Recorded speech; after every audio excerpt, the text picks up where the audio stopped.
The tip this week is about the duplicate stitch again. It seems that everybody approaches this a different way, and for some people it's just crystal clear the minute they see it, and for others it takes much more time to do. And a few years ago I did this swatch to help people, and notice that there's a color join up here where I have white and then red. It's a mid-row color change. And this is something that you do in level 1 of the master's program. And on the other, down at the bottom, I have a single row in orange. Now, if you're doing level 1, or if you're having trouble seeing the duplicate stitch and stockinette, I strongly recommend that you get the largest needles you have and knit several rows in one color, then knit one row in another color, and then continue on. Now, if you're doing level 1, you may want to do this as well. And the reason I'm doing this video is I've talked about doing a swatch like this, but I've never actually showed it before. Now let's look on the back. The reason why I have you do one row in another color is so that you can see the path of the yarn. So if I want to duplicate this row on the wrong side, I follow the path of, in this case, the orange yarn. And what I recommend you do is block the swatch and then just see if you can figure out what to do. Now we're going to start down here. I'm going to go under this frown, and notice that the orange yarn then goes up here,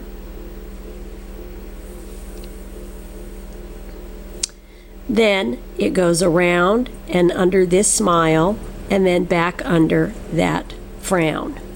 Now what this looks like to me is ribbon candy. I've said that before. If you're old enough, you may remember ribbon candy. Okay, now in order to follow the path of that yarn, I'm going to go under this frown, up through this smile, and then around where I see the orange and down. Now this is much easier to see on a swatch where you've knit this very large. It can be more difficult on a swatch where you've got, the stitches are closer together. But if you practice enough, and if you keep this swatch handy, this can help you. You get in a rhythm. You can see that it's just the same thing over and over again. Now for the mid-row join, I intentionally clipped this one short. This is a reason why you never ever ever clip a yarn tail that short. 6 inches is kind of the minimum.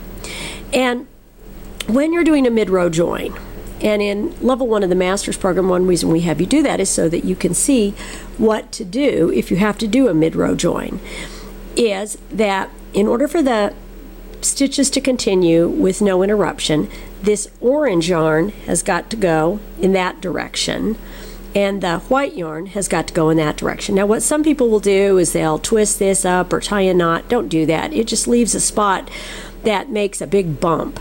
All you need to do when you weave in is to make sure that those stitches cross at the bottom, much like this smile we have here. I basically want to create a smile with both of those yarns. Now I'm going to thread this guy up, and I'm going to do the same thing I did down here.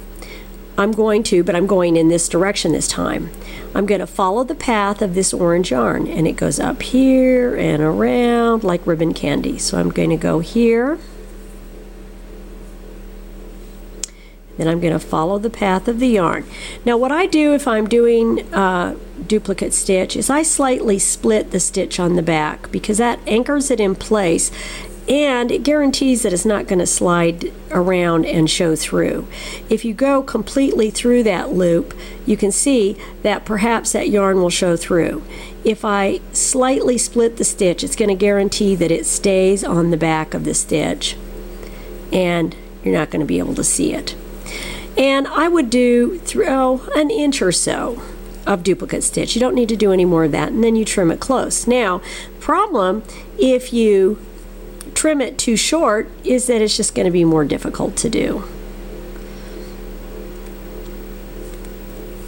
Now where do I weave in if I am weaving in a yarn tail that I've bound off? And I want you to notice I had this look really nasty on purpose. I was using it for a reason. So normally I would make more of an effort to get rid of that ugly bind off stitch. See my blog for details on how to do that. And if I were going to weave in this yarn tail, I would go down, just kind of run it through, kind of on the selvage, till I got to my nearest smile, and I would just weave it in. Somewhere near the top. And it could be down a row, doesn't really matter. The thing is that it is woven in a couple of inches. And there you have it.